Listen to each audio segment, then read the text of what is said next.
The college football playoff rankings are out, and we have reached the last stretch of the season in the month of November. Kyle, as we hit the final month of the season, which game could really impact the college football playoff rankings the most as we get ready for December and all those matchups to be announced? Steven, the game that I'm really looking at is the game, the season finale, Ohio State, Michigan. Of course, Michigan has won 4 in a row against the Buckeyes, who are the reigning national champs. It was the only game that they lost last season. Ohio State looks like a virtual playoff lock. Win or lose that game. Of course, everyone in Buckeye Nation wants to beat Michigan and end this losing streak, but it really looks like the Wolverines are going to need that game. Say they win out, beat Ohio State, go 10-2. That looks like an at-large playoff team in Ann Arbor. So I'm really honed in on the game. Kind of underrated game that I wanted to sort of highlight is Georgia Tech.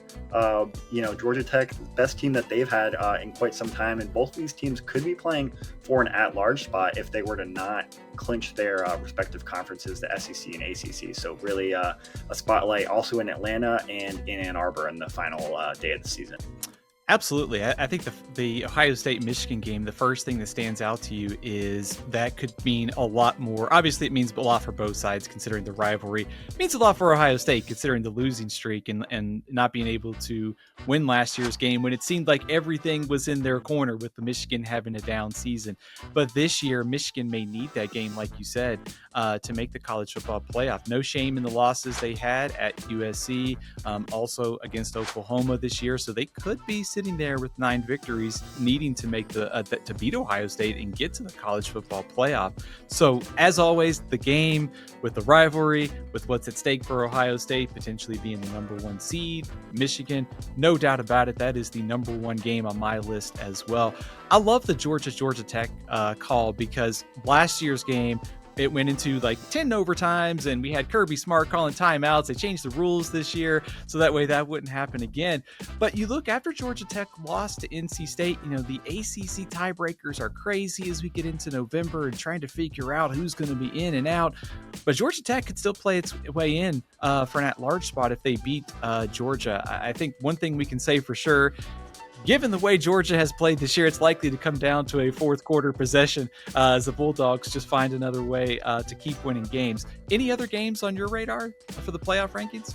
Yeah, I'm really looking at the Group of 5 race as well, and that really looks like it's going to boil down to the American, and that's also quite a crowded race.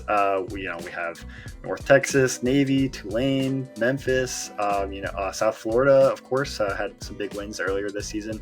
All those teams are kind of starting to cannibalize each other, and many of them will face each other over the final month of the season. So really, it looks like Memphis is maybe in the driver's seat, have a big game coming up against Tulane, but we really seems like that Group of 5 playoff representative is going to come from the American, where it was clear last season that was going to be Boise State coming out of the Mountain West. Navy, big game against Notre Dame, of course, very big underdogs in that. A win over Notre Dame would be huge for the Mids playoff case, and of course sort of torpedo the Irish's chances. Not forecasting that, but that's another game to watch kind of down the stretch.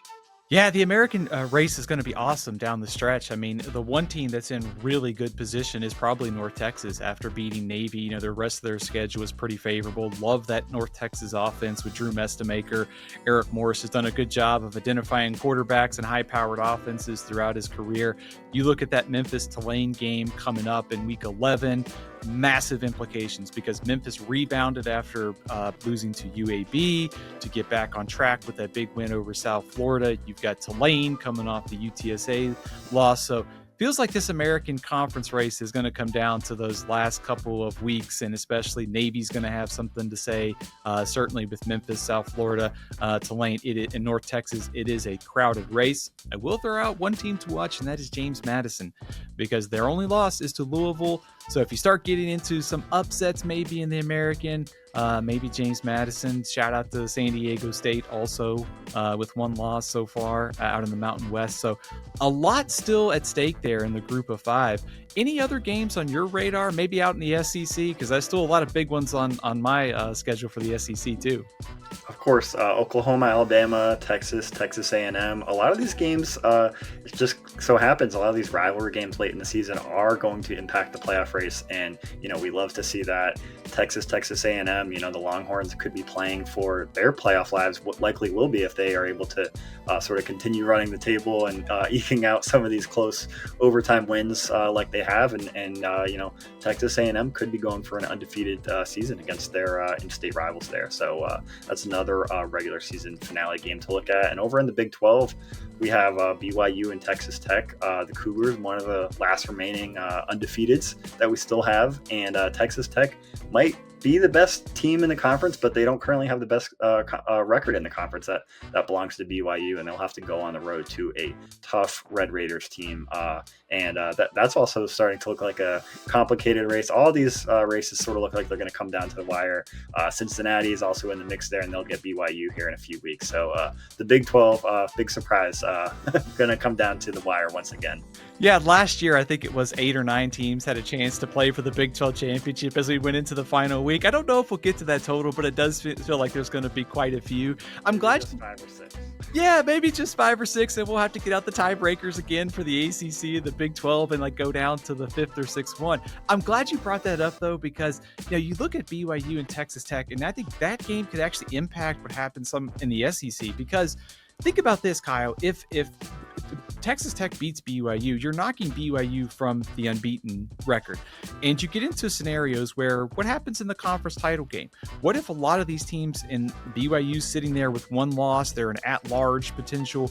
If they lose again to Texas Tech, the Big 12 is only getting one team in, which opens the door for maybe like a 9-3 Oklahoma or a 9-3 Texas. And I think that's what's fascinating to me about all these SEC games down the stretch is Oklahoma and Texas have played. They have the strength of schedule in their favor. The committee is supposed to weigh strength of schedule more this year. They've changed the metrics. So does it mean anything? We're going to find out. But when I see Texas playing Georgia, if they can win that game, and if they lose to Texas A&M, you're talking about a team that could have 2 top 15 wins. 9-3 Texas, 10-2 BYU. Set it up for maybe a discussion on Selection Sunday. But I mean, the SEC race down the stretch here. You mentioned Texas A&M. The game against Texas could be for a spot in the SEC championship. It could have Texas and its playoff implications. Oklahoma's defense going up against Ty Simpson and that Alabama offense in Week 12. There are several big-time matchups, and let's not forget Diego Pavia and the Vanderbilt Commodores playing Tennessee in a few weeks as well, with a chance to also still make the playoff. One more thing I want to throw at you, Kyle. Notre Dame. They fought their way back into this. They've got a couple big showdowns left. They get Navy. They also get Pitt in a few weeks. Pitt's been coming on strong. I also got a chance to play their way into the ACC title mix. So 10-2 Notre Dame, I think they get in the playoff, don't you? Yeah, I totally agree. Notre Dame does have to run the table, and they kind of like to back themselves into a wall, just like they did last season with that loss, and they didn't lose again until the college football playoff. So I do think that Notre Dame will have to run the table. I think that they can, but this Pitt team over the last couple weeks has really come on strong.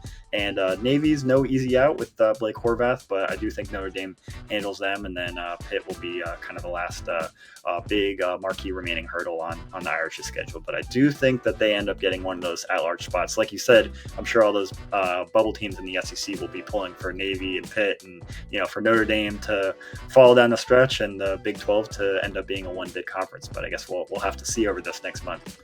Yeah, I hate to get into the good loss versus good win conversation, but for Notre Dame to have 2 losses, including by 1 to Texas A&M, who could be the SEC champion, and by 3 in the first game against Miami. Granted, Miami lost to SMU; they've kind of fallen down the rankings.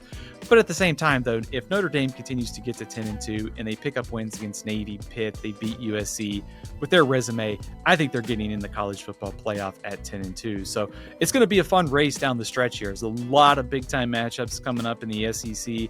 Fascinated to see what happens with Oregon because they still got to go to Iowa. We have seen road teams in the month of November playing at Iowa is always a tricky spot. They still got to go to Washington. So a lot still at stake, but with the first playoff rankings out now, we have a good idea of which teams and which games are going to make the biggest impact here down the stretch. Which game are you most excited about? Let us know in the comments.